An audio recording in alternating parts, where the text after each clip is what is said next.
Հայաստանի Հանրապետության Պաշտպանության նախարարության, Ներքին գործերի նախարարության, Ազգային անվտանգության ծառայության ծառայողներ, ողջունում եմ ձեզ։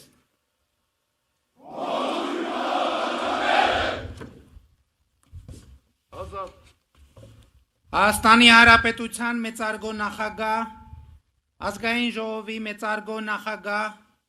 Սահմանադրական դատարանի մեծարգո նախագահ, օրենսդիր, գործադիր, դատական իշխանության հարգելի ներկայացուցիչներ, պարոնայք գեներալներ և սպաներ, հարգելի ծառայողներ, հարգելի ներկաներ, այսօր նշում ենք Հանրապետության տոնը, որը կապված է մեր հազարամյա պատմության մի հիրավի շրջադարձային իրադարձության, Առաջին Հանրապետության հիմնադրման հետ։ Սարդարապատի հերոսամարտով առարկայացած Առաջին Հանրապետությունը երկար կյանք չունեցավ։ Նրա գոյությունը տևեց ընդամենը 2 տարի, մի քանի ամիս։ Բայց Առաջին Հանրապետությունը մեզ 4.5 դար պետականազուրկ եղած ազգից կրկին վերածեց պետականակերտ ժողովրդի և մեր պատմության մեջ առաջին անգամ նախանշվեց մի պետական համակարգ, հանրապետություն, որտեղ իշխանության տերը Հայաստանի ժողովուրդն է և նա է, որ ընտրությունների միջոցով որոշում է, թե ով և ինչպես պետք է կառավարի պետությունը։ Առաջին Հանրապետությունը թարմացրեց, բայց չամրապնդեց պետականության մեր ընկալումը, սերմանեց, բայց չարմատավորեց ժողովրդապետությունն ու ազատությունը մեզանում, որովհետև դրա ժամանակը չունեցավ։ Իսկ Խորհրդային Միության գոյության գրեթե ողջ ընթացքում Առաջին Հանրապետությունը թիրախավորվեց որպես չարիք, ծաղրի ու արհամարանքի առարկա դարձավ։ Կայսրությունը դրանով նպատակ էր հետապնդում ոչնչացնել անկախ պետության այն ծիլերը, որ մեր գիտակցության մեջ կարող էր վերընձյուղած լինել Առաջին Հանրապետությունը։ 1991 թվականին, երբ Հայաստանը կրկին անկախացավ, թվում էր, թե 70-ամյա պրոպագանդան խորը հետք չի թողել մեզանում, անկախ և ինքնուրույն լինելու մեր վախերը հաղթահարված են։ Բայց հիմա արդեն Երրորդ Հանրապետության պատմության հետահայաց վերլուծությունը ակնհայտ է դարձնում, որ պետականության նկատմամբ կամահրանքը,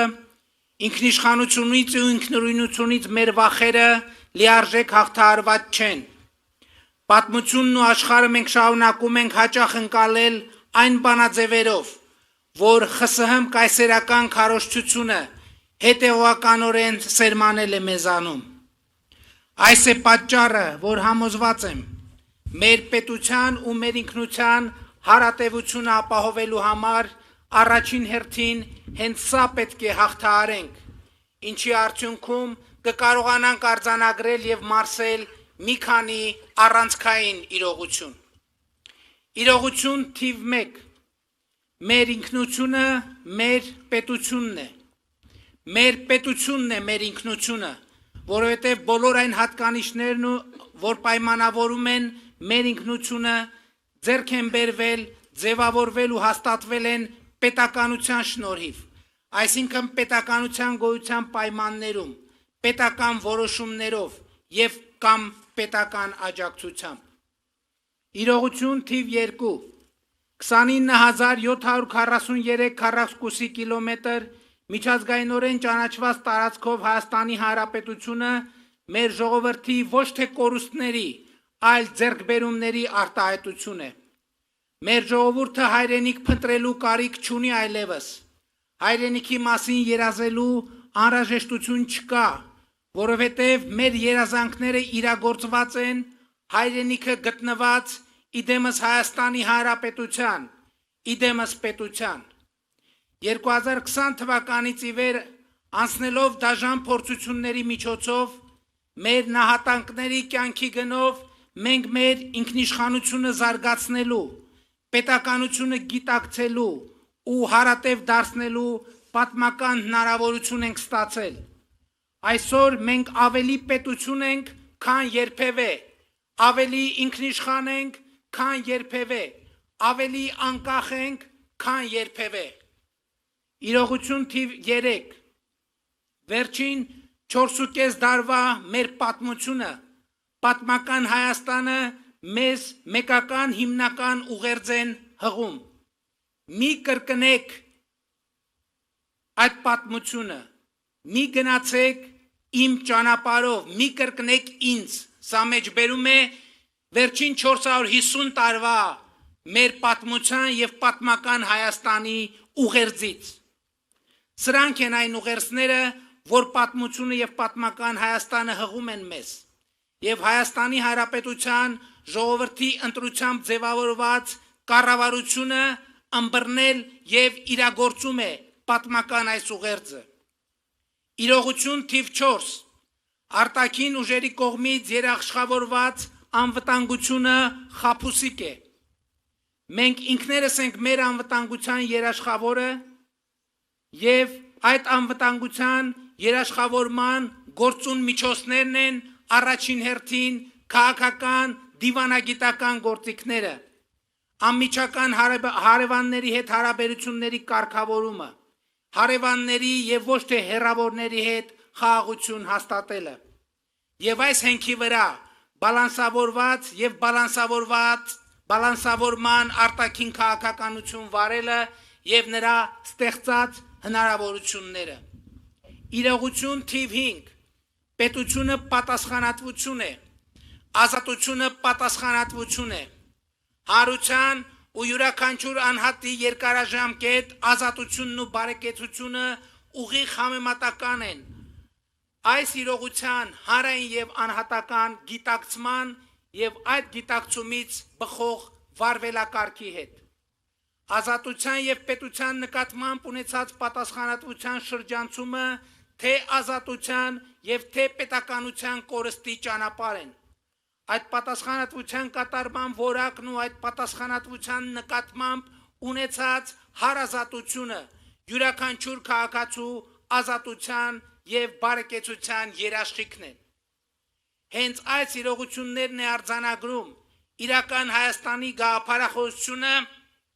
ընդգծելով հայրենիքը պետությունն է, սիրում ես հայրենիքդ, ուժեղացրու պետությունդ, անհատական ջանքով հարստացիր եւ հարստացրու, այստեղ հայրենիք, այստեղ հաց, այստեղ պետություն, այստեղ կաց, Հայաստանը իմ տունն է, ժողովուրդն իմ ընտանիքն է։ Հայաստանի Հանրապետության մեծարգո նախագահ, ազգային ժողովի մեծարգո նախագահ, Սահմանադրական դատարանի մեծարգո նախագահ, օրենսդիր, գործադիր, դատական իշխանությունների հարգելի ներկայացուցիչներ, պարոնայք գեներալներ եւ սպաներ, հարգելի ներկաներ։ Դեպի Հայաստանի Հանրապետության հարատևություն, պետական անկախություն, ինքնիշխանություն, բարեկեցություն ու ազատություն տանող մեր ընթացքը մտնում է պատմականորեն վճռական փուլ։ Նախորդող շրջանում մենք ունեցել ենք անուրանալի հաջողություններ։ Հայաստանի եւ Ադրբեջանի միջև խաղաղության եւ միջպետական հարաբերությունների հաստատման համաձայնագրի նախագիծը համաձայնեցված եւ համաձայնագրի նախագծի շուրջ բանակցությունները ավարտված են։ Այժմ մենք Ադրբեջանի հետ երկկողմ խորհրդակցություններ ենք իրականացնում համաձայնագրի ստորագրման ժամկետների եւ հանգամանքների շուրջ համաձայնությունների հասնելու համար։ Հայաստանի եւ Թուրքիայի միջև հաստատված է ակտիվ երկխոսություն։ Հայաստանի եւ Իրանի Իսլամական Հանրապետության միջև հարաբերությունները գտնվում են աննախադեպ բարձր մակարդակի վրա։ Հայաստանի եւ Վրաստանի միջև հաստատված է ռազմավարական գործընկերություն։ Հայաստանի միջազգային հեղինակությունը աճում է տեսանելի կերպով եւ այն փաստը, որ 2026 թվականին մեր երկիրը հյուրընկալելու է Եվրոպայի եւ աշխարհի երկու հեղինակավոր ու մասշտաբային միջոցառումներ, Եվրոպական քաղաքական համայնքի 8-րդ գագաթնաժողովը եւ կենսաբազմազանության կողմերի COP17 համաժողովը սրա տեսանելի ապացույցն են։ 2025 թվականի կարևորագույն իրողություններից մեկն այն է, որ Հայաստանի Հանրապետության բոլոր սահմանային կետերում այլևս սահմանային հսկողություն են իրականացնում բացառապես մեր երկրի սահմանապահները, մի բան, որ աննախադեպ է։ Մենք շարունակում ենք սերտ հարաբերություններ զարգացնել Ռուսաստանի Դաշնության եւ Չինաստանի հետ։ Միացյալ Նահանգների հետ հաստատել ենք ռազմավարական գործընկերություն։ Հնդկաստանի հետ մեր գործակցությունը խորանում է։ Ֆրանսիայի եւ Եվրամիության հետ մեր հարաբերությունները գտնվում են աննախադեպ բարձր մակարդակի վրա։ Հանրապետությունն ու ժողովրդավարությունը իրողություն են։ Բալանսավորված եւ բալանսավորման արտաքին քաղաքականությունը իրողություն է։ Ինքնիշխանությունը եւ անկախությունը իրողություն են։ Պետությունը իրողություն է եւ մենք պետք է գնահատենք եւ փայփայենք այս ձեռքբերումները։ Մենք հաղթահարել ենք կորուստների պատմության շրջափուլը եւ թեւակողել ենք ձեռքբերումների պատմության մի խոստումնալից դարաշրջան։ Հոռետեսությունն ու հուսահատությունը այլևս Հայաստանի Հանրապետության ուղեկիցը չեն։ Հայաստանի Հանրապետության ուղեկիցը պետականակենտրոն ինքնագիտակցությունն է, աշխարհի գիտելիքահենք իմացությունը, զարգացումը ու ժողովրդավարությունը։ Խաղաղությունն ու անվտանգությունը դառնալու են Հայաստանի Հանրապետության երկարաժամկետ ուղեկիցներ։ Պատերազմ չի լինելու է խաղաղություն։ Բոլորի շնորհավորում եմ Հանրապետության օրվա առիթով։ Փառք նահատակներին եւ կեցցե Հայաստանի Հանրապետությունը։